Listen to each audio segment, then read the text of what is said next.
आज के इस वीडियो में हम लोग इकोनॉमी के कुछ बेसिक टर्मिनोलॉजी के बारे में देखेंगे, जिनमें से जीडीपी, एनडीपी, जीएनपी और एनएनपी, इन चार टर्म को आज हम डिटेल से समझेंगे, इनमें क्या डिफरेंस होता है। ठीक है, लेकिन उसके पहले इस एग्जांपल पे फोकस करते हैं। सपोज़ कीजिए ये एक घर है और इस घर में रहने वाले लोग बहुत स्मार्ट हैं। स्मार्ट का मतलब कि ये लोग अपने लिए एसी भी खुद से बनाते हैं, अपने लिए टीवी भी खुद से बनाते हैं, अपने पहनने के लिए जो ये कपड़े यूज़ करते हैं वो भी ये लोग खुद से बनाते हैं। और यहाँ पे एक डॉक्टर भी है जो मरीजों का इलाज करके अपनी सेवाएं प्रोवाइड करता है। ठीक है, तो अगर हम इस घर के बारे में ये जानना चाहें कि इस घर के लोग मिलके टोटल कितने रुपए का प्रोडक्शन और सर्विसेज प्रोवाइड कर रहे हैं, मींस जो भी ये लोग कर रहे हैं, एसी बना रहे हैं, टीवी बना रहे हैं, कपड़े बना रहे हैं, सेवाएं प्रोवाइड कर रहे हैं, इसकी अगर हम लोग मॉनेटरी वैल्यू निकालना चाहें तो हम कैसे निकालेंगे। हम देखेंगे कि जो एसी है उसकी वैल्यू क्या है। मान लेते हैं कि एसी की कीमत है 40,000 रुपये। सेम वे टीवी की कीमत मान लेते हैं 30,000 रुपये है। इसी तरीके से जो कपड़े हैं उनकी कीमत हम मान लेते हैं 20,000 रुपये है। और जो ये डॉक्टर अपनी सर्विसेज प्रोवाइड कर रहा है उसकी कीमत हम लोग मान लेते हैं 10,000 रुपये है। तो ये जो घर के जितने भी सदस्य हैं वो मिलके कितने रुपए का गुड्स और सर्विसेज प्रोवाइड करा रहे हैं, तो हम इनको जोड़ेंगे तो कितना आएगा 40,000, 30,000 70,000 और 20 90,000 और 10 1 लाख। मीन्स ये लोग मिलके 1 लाख रुपए का गुड्स प्रोड्यूस कर रहे हैं और सेवाएं प्रोवाइड करवा रहे हैं। ठीक है, बात समझ में आ गई। तो चलिए अब देखते हैं जीडीपी का कॉन्सेप्ट। जैसे हमने घर का एग्जांपल लिया था, घर को कन्वर्ट कर देते हैं हम अपनी कंट्री के रूप में। जिस तरीके से घर के लोग मिलके, घर में रहने वाले जितने भी लोग थे वो लोग मिलके वहाँ पे कुछ सामान प्रोड्यूस कर रहे थे, कुछ सेवाएं प्रोवाइड करवा रहे थे। ठीक है, उसी तरीके से कंट्री के अंदर जो लोग रहते हैं, भले ही वो विदेशी लोग हों चाहे देश के लोग हों, इस हम पर्टिकुलर कंट्री की बात कर रहे हैं। इस कंट्री के अंदर रहने वाले जो लोग जितना गुड्स प्रोड्यूस कर रहे हैं या सेवाएं प्रोवाइड करवा रहे हैं, उनकी हम लोगों को वैल्यू कैलकुलेट करनी है। फॉर एग्जांपल के तौर पे मान लेते हैं कि इस देश के अंदर यहाँ पर कुछ लोग मिलके एक गाड़ी बना रहे हैं, एक जेसीबी बना रहे हैं, ये एक स्कूल है जो अपनी सर्विस प्रोवाइड कर रही है, और एक बैंक है जो अपनी सेवाएं प्रोवाइड कर रहा है। तो अगर हम जानना चाहें कि इस देश के लोग मिलके टोटल कितने गुड्स एंड सर्विस, कितने वैल्यू का गुड्स और सर्विसेज प्रोड्यूस कर रहे हैं, तो उसके लिए हम लोग क्या करेंगे, जितने भी गुड्स प्रोड्यूस कर रहे हैं और जितने भी सेवाएं प्रोवाइड करवा रहे हैं उनकी हम लोग मॉनेटरी वैल्यू कैलकुलेट करेंगे। तो समझने के लिए मान लेते हैं कि जो गाड़ी है वो 2 लाख रुपए की है, ये जो जेसीबी है वो 4 लाख रुपए की है, ये जो स्कूल अपनी सर्विसेज प्रोवाइड करवा रहा है वो मान लेते हैं कि 1 लाख रुपए की सर्विसेज प्रोवाइड करवा रहा है, और जो बैंक है वो मान लेते हैं कि 5 लाख की सर्विसेज प्रोवाइड करवा रहा है। अगर इस कंट्री के अंदर सिर्फ इतनी ही एक्टिविटी अगर हो तो इस देश की जीडीपी कितनी होगी, इन सबको हम जोड़ देंगे तो कितना आएगा, 2 लाख और 4 लाख 6 लाख, एक 7 लाख और 5 लाख 12 लाख। मीन्स अगर इस कंट्री के अंदर सिर्फ यही सामान का प्रोडक्शन और सर्विसेज प्रोवाइड करने का अगर काम हो रहा हो तो देश की जो जीडीपी आएगी वो कितनी आएगी, 12 लाख। लेकिन अब कंट्री तो बहुत बड़ा है, उसमें सिर्फ इतना ही काम थोड़ी हो रहा होगा, इसमें तो काफ़ी सारी गाड़ियाँ बन रही होंगी, काफ़ी सारी जेसीबीज भी बन रही होंगी, और भी बहुत सारा सामान है, बिस्किट है, खाने पीने का सामान है, होटल इंडस्ट्रीज है, अस्पताल हैं जो अपनी सर्विसेज प्रोवाइड करवा रहे हैं। ठीक है, तो जब उन सब की हम लोग वैल्यू कैलकुलेट करेंगे तो पूरे देश की जीडीपी आ जाएगी। तो अभी प्रेजेंट टाइम में देश की जीडीपी कितनी है, वो है $2.6 ट्रिलियन। प्रेजेंट टाइम में जो देश के सभी लोग मिलके जितना गुड्स और सर्विसेज प्रोड्यूस कर रहे हैं उनकी वैल्यू कितनी है, $2.6 ट्रिलियन। ये नॉमिनल जीडीपी है। अब नॉमिनल जीडीपी और रियल जीडीपी क्या होती है उसके बारे में बाद में समझेंगे। फिलहाल यहाँ पे समझ लीजिए कि यहाँ पे जितनी भी गुड्स और सर्विसेज प्रोवाइड करवाई जा रही है उनकी वैल्यू 2.6 ट्रिलियन है। इसका मतलब कंट्री की जीडीपी कितनी है, 2.6 ट्रिलियन, जो कि प्रेजेंट टाइम में वर्ल्ड के अंदर 6th हाईएस्ट है। ओके, मैं प्रेजेंट टाइम में नवंबर 2020 की बात कर रहा हूँ, हो सकता है कुछ टाइम बाद कम ज़्यादा हो सकती है, वो बात की बात है। तो अगर हमको जीडीपी को अगर डिफाइन करना होगा तो हम कैसे डिफाइन करेंगे कि monetary value of all the final goods and services, जितने भी हम लोग गुड्स और सर्विसेज प्रोड्यूस कर रहे हैं उनकी मॉनेटरी वैल्यू। लेकिन ये गुड्स और सर्विसेज कहाँ प्रोड्यूस कर रहे हैं, विद इन द टेरिटरी। यहाँ पर जो ध्यान रखने की बात है, वो इम्पोर्टेंट जो बात है वो क्या है, टेरिटरी। जब भी हम जीडीपी की बात करेंगे तब हम लोग एक पर्टिकुलर जोग्राफिकल बाउंड्री की बात करेंगे कि उस जोग्राफिकल बाउंड्री के अंदर कितना गुड्स और सर्विसेज प्रोड्यूस किया जा रहा है। ये मैटर नहीं करता कि जैसे एग्जांपल ले रहे थे भारत का, या भारत में भारतीय लोग भी रहते हैं, कुछ बाहर के जो फॉरेनर लोग हैं वो भी यहाँ पे जॉब करते हैं, तो फ़र्क नहीं पड़ता है कि भारत के लोग प्रोड्यूस कर रहे हैं कि बाहर के लोग प्रोड्यूस कर रहे हैं। मैटर ये करता है कि हमारी जोग्राफिकल बाउंड्री के अंदर जो भी सामान प्रोड्यूस किया जा रहा है, चाहे वो गुड्स का प्रोडक्शन हो चाहे सर्विसेज का प्रोडक्शन हो, उन सब की वैल्यू हमको कैलकुलेट करनी है एक पूरी टेरिटरी के अंदर। किनके द्वारा? जैसे मैंने बताया, चाहे वो भारत का हो चाहे फॉरेनर हो, बस अपने देश के टेरिटरी में होना चाहिए और इन ए स्पेसिफाइड टाइम पीरियड, जो कि जनरली हम लोग 1 ईयर की बात करते हैं। ठीक है, तो जीडीपी का मतलब क्या हुआ कि एक पर्टिकुलर टेरिटरी के अंदर, एक पर्टिकुलर जोग्राफिकल एरिया के अंदर रहने वाले लोगों द्वारा एक निश्चित समय में जितना जो फाइनल गुड्स और सर्विसेज प्रोड्यूस की जा रही है उनकी मार्केट वैल्यू जो होगी उसको हम क्या बोलेंगे? जीडीपी। बात समझ में आ गई? अब जनरली न्यूज़ में देखने को मिलता है कि जीडीपी ग्रोथ कम हो रही है, जीडीपी ग्रोथ ज़्यादा हो रही है। तो जीडीपी ग्रोथ का क्या मतलब होता है? ठीक है, मतलब जीडीपी ग्रोथ का मतलब है कि हम लोग जनरली कंपेयर करते हैं एक साल, एक पर्टिकुलर टाइम पीरियड की जीडीपी को दूसरे टाइम पीरियड की जीडीपी से, जो जनरली या तो क्वार्टरली हो सकता है या फिर ईयरली हो सकता है। ठीक है, तो comparison of GDP with a particular time period, इसको थोड़ा और अच्छे से समझते हैं। इस चार्ट पे ध्यान दीजिए।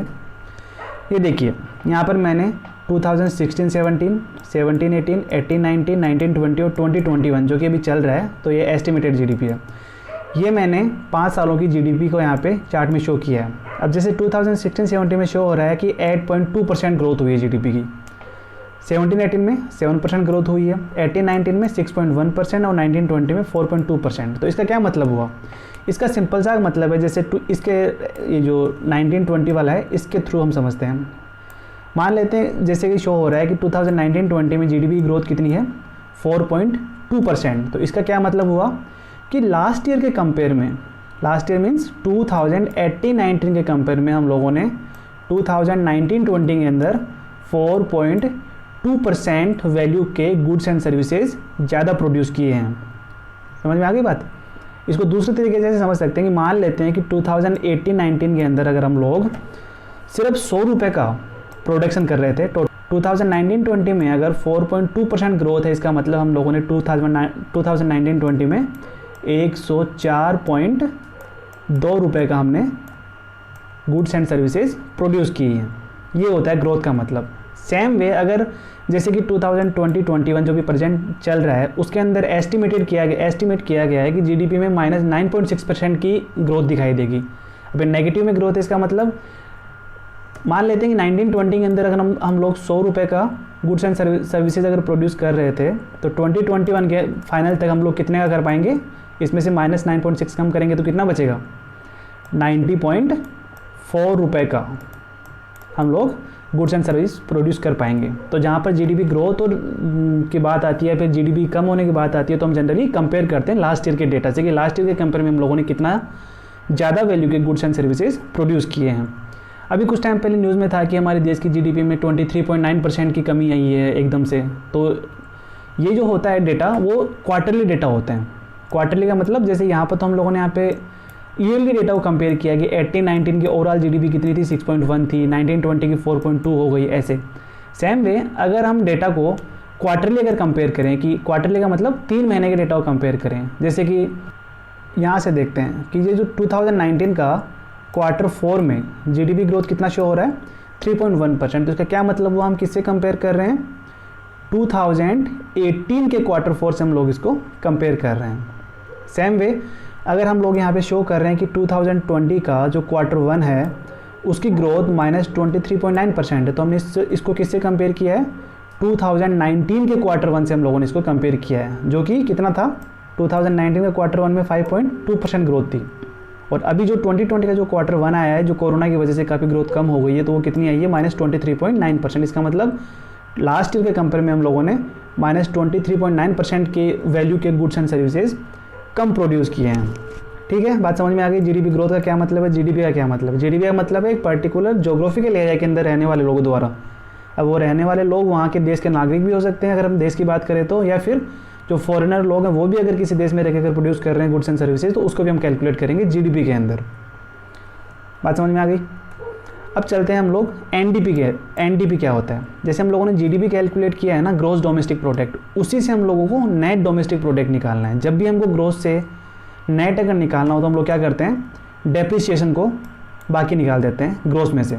अब ये डेप्रिसिएशन क्या होता है, चलिए देखते हैं। डेप्रिसिएशन का मतलब होता है कि जो भी हमारे पास एसेट होते हैं उनके अंदर, उनकी वैल्यू के अंदर कमी आती है, उसको हम लोग बोलते हैं डेप्रिसिएशन। इसको थोड़ा और बेटर तरीके से समझते हैं। मान लेते हैं ये एक ट्रैक्टर नया खरीदा है अभी किसी ने, अब नया खरीदा है और मान लेते हैं कि इसकी कीमत 1 लाख रुपए है, राइट। 5 साल बाद हम क्या देखते हैं कि ये जो नया खरीदा था वो ऐसा हो गया है। तो अब ज़रा बताइए, इसकी कीमत 5 साल पहले, जैसे कि अभी प्रेजेंट टाइम में 1 लाख रुपए है, तो 5 साल बाद भी क्या इसकी कीमत 1 लाख रहेगी क्या? नहीं रहेगी ना। तो 5 साल बाद मान लेते हैं एग्जाम्पल के तौर पे कि इसकी कीमत 40,000 रुपये हो गई है, ठीक है। तो देखिए, आज इसकी कीमत है 1 लाख रुपए और 5 साल बाद हो जाएगी इसकी 40,000 रुपये। तो कितने रुपए की इसमें कमी आ गई? 60,000 रुपये की, राइट। 60,000 की कमी आ गई ना, कितने टाइम पीरियड में? 5 साल के अंदर। मतलब 5 साल में ये जो हमारा एसेट था उसकी कमी, उसमें 60,000 रुपये की कमी आ गई है। तो अगर ईयरली हिसाब से देखेंगे हम लोग तो 12,000 रुपये पर ईयर इस फिक्स्ड एसेट की वैल्यू में कमी आ रही है, राइट। तो डेप्रिसिएशन ऑफ द कॉस्ट और in the cost of the tractor each year कितना हो जाएगा? 12,000। ऐसे ही पूरी कंट्री के अंदर जितने भी हमारे गुड्स एंड सर्विसेज, जो गुड्स हमने प्रोड्यूस किए, जो फिक्स्ड एसेट हम लोगों ने बनाए हैं, उनकी वैल्यू भी डेप्रिशिएट करती है। तो जब जब जीडीपी को हम लोग कैलकुलेट करते हैं, तो ग्रोस जब जीडीपी कैलकुलेट करेंगे तो हम पूरा का पूरी उसकी ओरिजिनल वैल्यू कैलकुलेट कर लेते हैं, लेकिन जब नेट जीडीपी हम कैलकुलेट करते हैं तो उसके अंदर से डेप्रिसिएशन को उसको बाकी निकाल दें तो नेट जीडीपी आता है। आई होप बात समझ में आ गई होगी। ये जीडीपी का काम खत्म हो गया। जीडीपी क्या थी हमने देख लिया। अब जीएनपी क्या होता है, ग्रोस नेशनल प्रोडक्ट क्या होता है, इसको देखने के पहले हम लोग एक बार फिर से अपने पहले वाले एग्जांपल पे चलते हैं। यहाँ पे हमने देखा था कि इस घर के अंदर जितने भी लोग रह रहे थे वो लोग एसी, टीवी, कपड़े, ये सेवाएं सब कुछ प्रोवाइड करवा रहे थे। अब एक अज्यूम और करते हैं कि यहाँ पे एक दूसरा घर हो रहा है और यहाँ के घर के जो लोग हैं वो भी थोड़े समझदार हैं। तो ये लोग अपने लिए गाड़ी भी खुद बना रहे हैं, अपने लिए जो सोने के लिए जो बेड, सोफ़ा वगैरह होता है वो भी ये लोग खुद बना रहे हैं, और यहाँ पे एक इंजीनियर भी है जो अपनी सर्विसेज प्रोवाइड करवा रहा है, राइट। सेम वे जिस तरीके से हमने यहाँ पे इस घर की अगर हम जो जीडीपी कैलकुलेट की थी कि इस घर के अंदर रहने वाले लोग कितनी गुड्स एंड सर्विसेज प्रोड्यूस कर रहे थे, उसी टाइप से अगर हम लोग इस घर का अगर देखें कि इस घर के अंदर जो रहने वाले लोग हैं उनकी जीडीपी क्या है, कि वो लोग कितने वैल्यू का गुड्स एंड सर्विसेज प्रोड्यूस कर रहे हैं। तो इसको भी समझने के लिए एग्जाम्पल के तौर पर देख लेते हैं कि जो गाड़ी है वो 2 लाख रुपये की है, जो सोफ़ा है वो मान लेते हैं 20,000 रुपये का है, और जो इंजीनियर है जो अपनी सर्विसेज प्रोवाइड करवा रहा है उसकी वैल्यू मान लेते हैं 30,000 रुपये है। तो टोटल जीडीपी कितनी आ जाएगी? कितना हो गया? 2,50,000, राइट। तो ये इस घर के जो लोग सर्विसेज, अपनी गुड्स एंड सर्विसेज जो प्रोड्यूस कर रहे हैं उसकी वैल्यू कितनी आ गई? 2,50,000, जो कि इस घर की जीडीपी हो गई। अब एक सिचुएशन अज्यूम करते हैं हम लोग कि जो अपना जो डॉक्टर है ना वो इस घर का रहने वाला है, और ये जो अपना इंजीनियर है वो मान लेते हैं कि इस घर का रहने वाला है। तो ये जो डॉक्टर मान ले, ये जो 10,000 रुपये कमा रहा है वो कमाने के बाद क्या करेगा? अपने घर भेजेगा ना। सेम वे जो इंजीनियर है वो भी यहाँ से जो कमाई कर रहा है वो भी अपने घर वापस भेजेगा, राइट। तो मान लेते हैं कि जो 30,000 रुपये इसने कमाए थे वो इधर भेज दिए, और ये जो डॉक्टर ने 10,000 कमाए थे वो इधर भेज दिए। तो अब अगर हम लोग देखेंगे यहाँ पे ये जो गुड्स एंड सर्विसेज जो की जो वैल्यू है वो कितनी आएगी? 40,000 प्लस 30,000 70,000, 90,000 और 30,000 1,20,000। ये जो 1,20,000 जो वैल्यू आ रही है ना उसको हम बोलेंगे जीएनपी। सेम वे यहाँ पे 2 लाख और 20,000 2,20,000 और 10,000 2,30,000। इस घर की अगर हम जीएनपी देखेंगे तो कितनी आएगी? 2,30,000। तो जीएनपी का बेसिक कॉन्सेप्ट क्या है कि घर के अंदर कितने जो लोग प्रोड्यूस कर रहे हैं गुड्स एंड सर्विसेज, वो खुद के घर के लोगों के द्वारा कितना गुड्स एंड सर्विसेज प्रोड्यूस किया जा रहा है, चाहे वो घर के अंदर करें या फिर किसी और घर के अंदर रह के करें, राइट। ये जीएनपी का कॉन्सेप्ट है। थोड़ी बात क्लियर हुई होगी, जो नहीं क्लियर हुई है उसको हम लोग फर्दर स्लाइड से समझते हैं। यहाँ पे देखिए, जैसे प्रियंका चोपड़ा है वो यूएसए में रहती है, राइट। यहाँ से ये कुछ डॉलर अपने कमा रही है, लेकिन वो है तो भारत की ना, इंडिया की सिटीज़न है ना, तो कमाई करने के बाद वो डॉलर कहाँ भेजेगी? अपनी कंट्री के पास में, इंडिया के पास में, राइट। सेम वे इंडिया के अंदर भी तो बहुत से फॉरेनर हैं जो काम करते होंगे। मान लेते हैं कि जैसे कैटरीना कैफ है, वो ब्रिटिश सिटीजन है, तो वो यहाँ पे मूवीज़ में काम करके जो पैसे कमाती है वो मान लेते हैं कि वो अपने ब्रिटेन में इसने भेज दिया है, राइट। तो इन दो एग्जाम्पलों से समझना कि जीएनपी का जो कॉन्सेप्ट है ना, वो मेनली है देश के खुद के जो नेशनल्स हैं, जो सिटीजन्स हैं, वो लोग मिलके कितना गुड्स एंड सर्विसेज प्रोड्यूस कर रहे हैं, उसकी वैल्यू को हमको कैलकुलेट करना है। तो जीएनपी का मतलब क्या हुआ, monetary value of all the finished goods and services produced by citizens of a particular nation. अगर हम कंट्री इंडिया की बात करें तो इंडिया के जो सिटीजन हैं, चाहे वो देश के अंदर कमाएं या देश के बाहर कहीं पर भी रह के पैसे जो कमा रहे हैं और अपने इंडिया के पास जो भेज रहे हैं, उन सब जब वैल्यूज़ को हम लोग कैलकुलेट करेंगे तो जो वैल्यू आएगी उसको हम लोग बोलेंगे जीएनपी, ग्रॉस नेशनल प्रोडक्ट। इसको फॉर्मूले से समझ सकते हैं कि जो हमने जीडीपी कैलकुलेट की थी ऑलरेडी, उसके अंदर से x minus M means x जो है इनकमिंग मनी है, ये जो जैसे प्रियंका चोपड़ा ने पैसे भेजे तो इसको हम लोग ऐड कर देंगे, और जो भारत के अंदर जो फॉरेनर लोग हैं जो यहाँ से अपनी गुड्स एंड सर्विसेज प्रोड्यूस करके जो पैसे हैं वो बाहर भेज रहे हैं, उसकी वैल्यू को बाकी निकाल देंगे। तो उसके बाद जो बचेगी ना, उसको हम लोग क्या बोलेंगे, जीएनपी। आगे बात समझ में। जीडीपी कॉन्सेप्ट था एक पर्टिकुलर टेरिटरी का, कि पर्टिकुलर टेरिटरी या पर्टिकुलर नेशन के अंदर चाहे वो देश के लोग हों चाहे फॉरेनर लोग हों, वो मिलके कितना गुड्स एंड सर्विसेज प्रोड्यूस कर रहे थे, उसकी वैल्यू जो हम निकाल रहे थे वो जीडीपी थी। जीएनपी के अंदर हम लोग क्या कर रहे हैं कि जो देश के जो सिटीजन हैं वो भले ही देश के अंदर रहें या फिर देश के बाहर कहीं पर भी रह के जो कमाई कर रहे हैं और इंडिया के पास वापस भेज रहे हैं, उस वैल्यू को कैलकुलेट करना, ठीक है। तो ये बात हो गई जीएनपी की।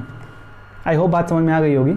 अब जैसे जीडीपी के बाद में हम लोगों ने एनडीपी निकाला था, net domestic product, same way में जीएनपी के बाद में हम लोग क्या निकालेंगे, एनएनपी, नेट नेशनल प्रोडक्ट। बाकी निकाल देते हैं। डेप्रिसिएशन का कॉन्सेप्ट अभी हम लोगों ने समझा है अच्छे से।